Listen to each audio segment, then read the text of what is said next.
अनाथ लड़की कहानी। मुंशी प्रेमचंद। सेठ पुरुषोत्तम दास पुना की सरस्वती पाठशाला का मुआयना करने के बाद बाहर निकले तो एक लड़की ने दौड़कर उनका दामन पकड़ लिया। सेठ जी रुक गए और मोहब्बत से उसकी तरफ देखकर पूछा, क्या नाम है? लड़की ने जवाब दिया, रोहिणी। सेठ जी ने उसे गोद में उठा लिया और बोले, तुम्हें कुछ इनाम मिला? लड़की ने उनकी तरफ बच्चों जैसी गंभीरता से देखकर कहा, तुम चले जाते हो, मुझे रोना आता है, मुझे भी साथ लेते चलो। सेठ जी ने हंसकर कहा, मुझे बड़ी दूर जाना है, तुम कैसे चलोगी? रोहिणी ने प्यार से उनकी गर्दन में हाथ डाल दिए और बोली, जहां तुम जाओगे वहीं मैं भी चलूंगी, मैं तुम्हारी बेटी हूंगी। मदरसे के अफसर ने आगे बढ़कर कहा, इसका बाप साल भर हुआ नहीं रहा, माँ कपड़े सीती है, बड़ी मुश्किल से गुजर होती है। सेठ जी के स्वभाव में करुणा बहुत थी। यह सुनकर उनकी आंखें भर आईं। उस भोली प्रार्थना में वह दर्द था जो पत्थर से दिल को पिघला सकता है। बेकसी और यतीमी को इससे ज्यादा दर्दनाक ढंग से जाहिर करना नामुमकिन था। उन्होंने सोचा, इस नन्हे से दिल में न जाने क्या अरमान होंगे, और लड़कियां अपने खिलौने दिखाकर कहती होंगी, यह मेरे बाप ने दिया है। वह अपने बाप के साथ मदरसे आती होंगी, उसके साथ मेलों में जाती होंगी और उनकी दिलचस्पियों का जिक्र करती होंगी। यह सब बातें सुन सुनकर इस भोली लड़की को भी ख्वाहिश होती होगी कि मेरे बाप होता। माँ की मोहब्बत में गहराई और आत्मिकता होती है जिसे बच्चे समझ नहीं सकते। बाप की मोहब्बत में खुशी और चाव होता है जिसे बच्चे खूब समझते हैं। सेठ जी ने रोहिणी को प्यार से गले लगा लिया और बोले, अच्छा, मैं तुम्हें अपनी बेटी बनाऊंगा, लेकिन खूब जी लगाकर पढ़ना। अब छुट्टी का वक्त आ गया है, मेरे साथ आओ, तुम्हारे घर पहुंचा दूं। यह कहकर उन्होंने रोहिणी को अपनी मोटर कार में बिठा लिया। रोहिणी ने बड़े इत्मीनान और गर्व से अपनी सहेलियों की तरफ देखा। उसकी बड़ी बड़ी आंखें खुशी से चमक रही थीं और चेहरा चौदनी रात की तरह खिला हुआ था। सेठ ने रोहिणी को बाजार की खूब सैर कराए और कुछ उसकी पसंद से, कुछ अपनी पसंद से बहुत सी चीजें खरीदी। यहाँ तक कि रोहिणी बातें करते करते कुछ थक सी गई और खामोश हो गई।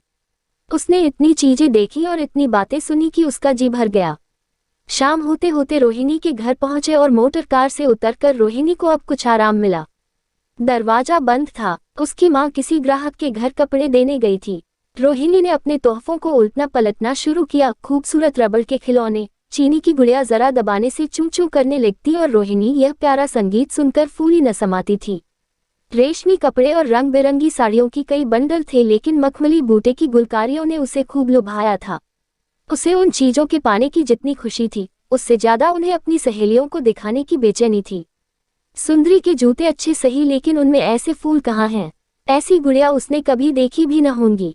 इन ख्यालों से उसके दिल में उमंग भर आई और वह अपनी मोहिनी आवाज में एक गीत गाने लगी। सेठ जी दरवाजे पर खड़े इन पवित्र दृश्य का हार्दिक आनंद उठा रहे थे। इतने में रोहिणी की माँ रुक्मिणी कपड़ों की एक पोटली लिए हुए आती दिखाई दी। रोहिणी ने खुशी से पागल होकर एक छलौन भरी और उसके पैरों से लिपट गई। रुक्मिणी का चेहरा पीला था, आंखों में हसरत और बेकसी छिपी हुई थी। गुप्त चिंता का सजीव चित्र मालूम होती थी, जिसके लिए जिंदगी में कोई सहारा नहीं। मगर रोहिणी को जब उसने गोद में उठाकर प्यार से चूमा, जरा देर के लिए उसकी आंखों में उम्मीद और जिंदगी की झलक दिखाई दी। मुरझाया हुआ फूल खिल गया। बोली, आज तू इतनी देर तक कहाँ रही? मैं तुझे ढूंढने पाठशाला गई थी। रोहिणी ने हुमक कर कहा, मैं मोटर कार पर बैठकर बाजार गई थी, वहां से बहुत अच्छी अच्छी चीजें लाई हूँ। वो देखो कौन खड़ा है। माँ ने सेठ जी की तरफ ताका और लजाकर सिर झुका लिया। बरामदे में पहुंचते ही रोहिणी माँ की गोद से उतरकर सेठ जी के पास गई और अपनी माँ को यकीन दिलाने के लिए भोलेपन से बोली, क्यों, तुम मेरे बाप हो ना? सेठ जी ने उसे प्यार करके कहा, हाँ, तुम मेरी प्यारी बेटी हो। रोहिणी ने उनसे मुंह की तरफ याचना भरी आंखों से देखकर कहा, अब तुम रोज यहीं रहा करोगे? सेठ जी ने उसके बाल सुलझाकर जवाब दिया, मैं यहाँ रहूंगा तो काम कौन करेगा? मैं कभी कभी तुम्हें देखने आया करूंगा, लेकिन वहां से तुम्हारे लिए अच्छी अच्छी चीजें भेजूंगा। रोहिणी कुछ उदास सी हो गई। इतने में उसकी माँ ने मकान का दरवाजा खोला और बड़ी फुर्ती से मैले बिछावन और फटे हुए कपड़े समेटकर कोने में डाल दिए कि कहीं सेठ जी की निगाह उन पर न पड़ जाए। यह स्वाभिमान स्त्रियों की खास अपनी चीज है। रुक्मिणी अब इस सोच में पड़ी थी कि मैं इनकी क्या खातिर तवाजो करूं। उसने सेठ जी का नाम सुना था, उसका पति हमेशा उनकी बड़ाई किया करता था। वह उनकी दया और उदारता की चर्चाएं अनेकों बार सुन चुकी थी। वह उन्हें अपने मन का देवता समझा करती थी। उसे क्या उम्मीद थी कि कभी उसका घर भी उसके कदमों से रोशन होगा। लेकिन आज जब वह शुभ दिन संयोग से आया तो वह इस काबिल भी नहीं कि उन्हें बैठने के लिए एक मुड़ा दे सके। घर में पान और इलायची भी नहीं। वह अपने आंसुओं को किसी तरह न रोक सकी। आखिर जब अंधेरा हो गया और पास के ठाकुरद्वारे से घंटों और नगाड़ों की आवाजें आने लगी तो उन्होंने जरा ऊंची आवाज में कहा, बाई जी, अब मैं जाता हूँ। मुझे अभी यहाँ बहुत काम करना है। मेरी रोहिणी को कोई तकलीफ न हो। मुझे जब मौका मिलेगा उसे देखने आऊंगा। उसके पालने पोसने का काम मेरा है और मैं उसे बहुत खुशी से पूरा करूंगा। उसके लिए अब तुम कोई फिक्र मत करो। मैंने उसका वजीफा बहुत दिया है और यह उसकी पहली किस्त है। यह कहकर उन्होंने अपना खूबसूरत बटुआ निकाला और रुक्मिणी के सामने रख दिया। गरीब औरत की आंखें में आंसू जारी थे। उसका जी बरबस चाहता था कि उसके पैरों को पकड़कर खूब रोए। आज बहुत दिनों के बाद एक सच्चे हमदर्द की आवाज उसके मन में आई थी। जब सेठ जी चले तो उसने दोनों हाथों से प्रणाम किया। उसके हृदय की गहराइयों से प्रार्थना निकली, आपने एक बेबस पर दया की है, ईश्वर आपको इसका बदला दे। दूसरे दिन रोहिणी पाठशाला गई तो उसकी बौकी सज धज आंखों में खुबी जाती थी। उस्तानियों ने उसे बारी बारी प्यार किया और उसकी सहेलियां उसकी एक एक चीज को आश्चर्य से देखती और ललचाती थी। अच्छे कपड़ों से कुछ स्वाभिमान का अनुभव होता है। आज रोहिणी वह गरीब लड़की न रही जो दूसरों की तरफ विवश नेत्रों से देखा करती थी। आज उसकी एक एक क्रिया से शैशवोचित गर्व और चंचलता टपकती थी और उसकी जबान एक दम के लिए भी न रुकती थी। कभी मोटर की तेजी का जिक्र था, कभी बाजार की दिलचस्पियों का बयान, कभी अपनी गुड़ियों के कुशल मंगल की चर्चा थी और कभी अपने बाप की मोहब्बत की दास्तान। दिल था कि उमंगों से भरा हुआ था। एक महीने बाद सेठ पुरुषोत्तम दास ने रोहिणी के लिए फिर तोहफे और रुपये रवाना किए।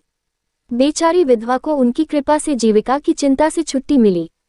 वह भी रोहिणी के साथ पाठशाला आती और दोनों माँ बेटियां एक ही दर्जे के साथ साथ पढ़ती, लेकिन रोहिणी का नंबर हमेशा माँ से अव्वल रहा। सेठ जी जब पूना की तरफ से निकलते तो रोहिणी को देखने जरूर आते और उनका आगमन उसकी प्रसन्नता और मनोरंजन के लिए महीनों का सामान इकट्ठा कर देता।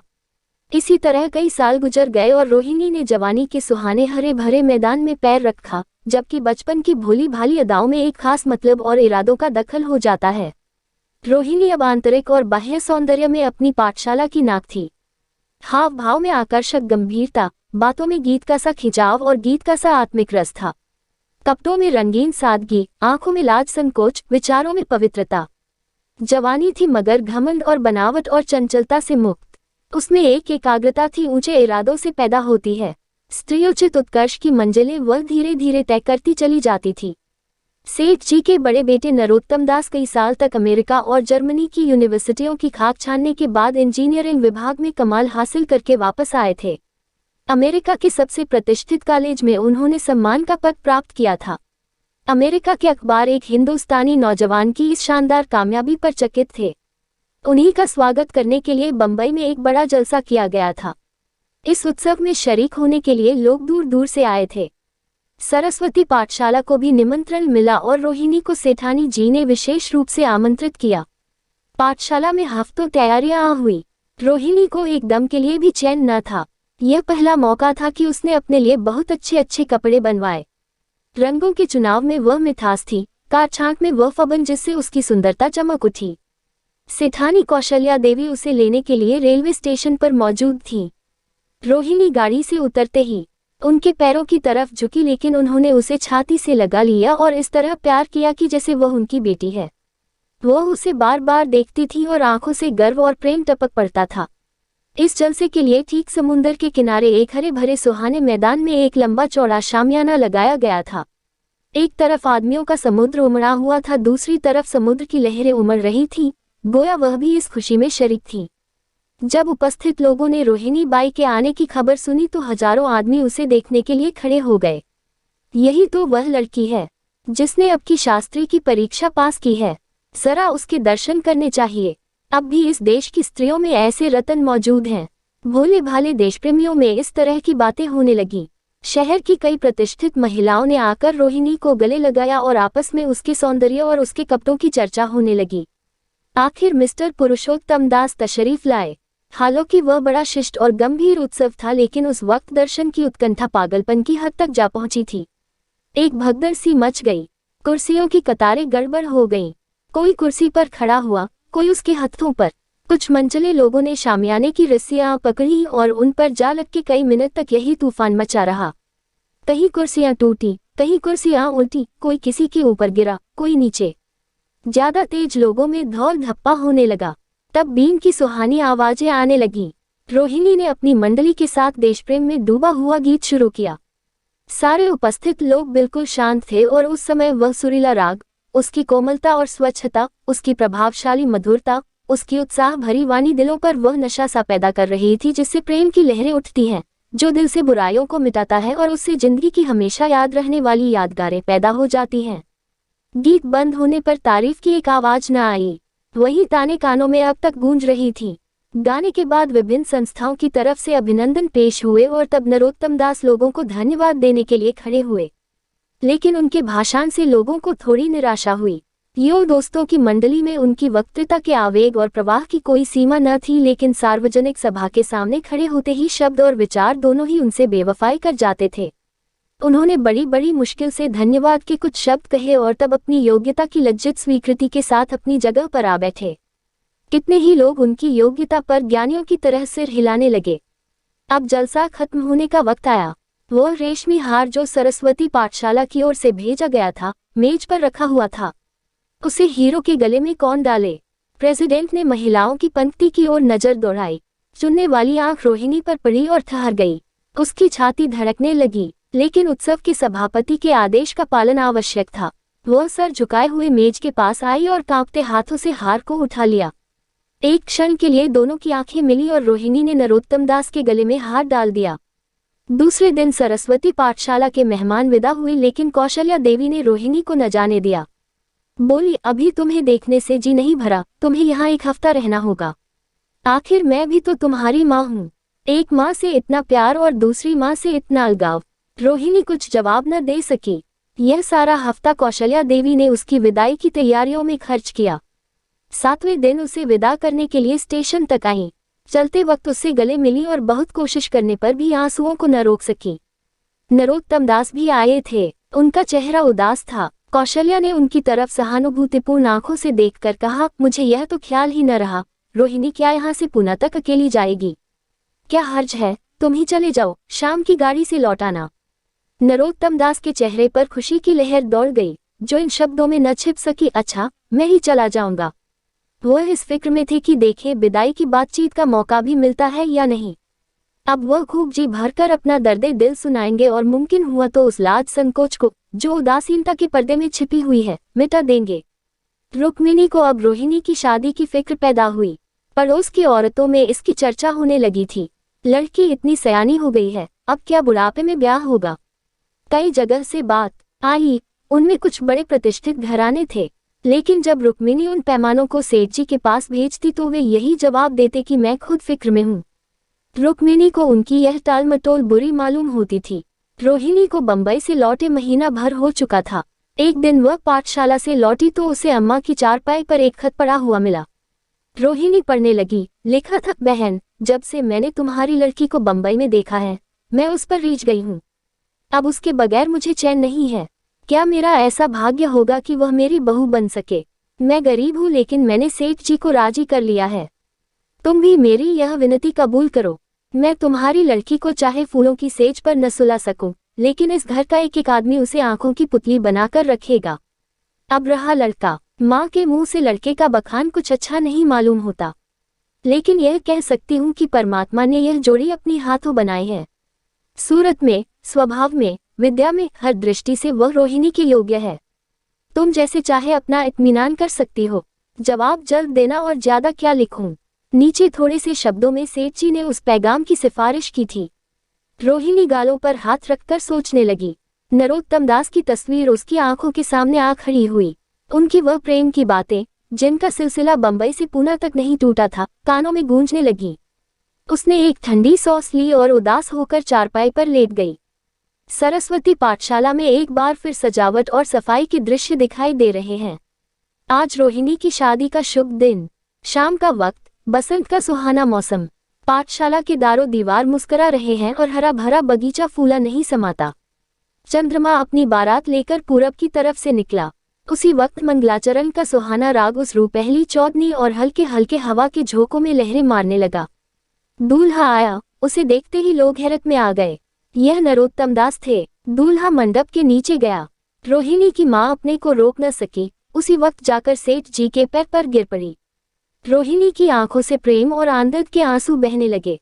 मंडप के नीचे हवन कुंड बना था। हवन शुरू हुआ, खुशबू की लपेटें हवा में उठी और सारा मैदान महक गया। लोगों के दिलो दिमाग में ताजगी की उमंग पैदा हुई। फिर संस्कार की बारी आई। दूल्हा और दुल्हन ने आपस में हमदर्दी, जिम्मेदारी और वफादारी के पवित्र शब्द अपनी जबानों से कहे। विवाह की वह मुबारक जंजीर गले में पड़ी जिसमें वजन है, सख्ती है, पाबंदियां हैं, लेकिन वजन के साथ सुख और पाबंदियों के साथ विश्वास है। दोनों दिलों में उस वक्त एक नई, बलवान, आत्मिक शक्ति की अनुभूति हो रही थी। जब शादी की रस्में खत्म हो गई तो नाच गाने की मजलिस का दौर आया। मोहक गीत गूंजने लगे। सेठ जी थककर चूर हो गए थे। जरा दम लेने के लिए बागीचे में जाकर एक बेंच पर बैठ गए। ठंडी ठंडी हवा आ रही थी। एक नशा सा पैदा करने वाली शांति चारों तरफ छाई हुई थी। उसी वक्त रोहिणी उनके पास आई और उनके पैरों से लिपट गई। सेठ जी ने उसे उठाकर गले से लगा लिया और हंसकर बोले, क्यों, अब तो तुम मेरी अपनी बेटी हो गई।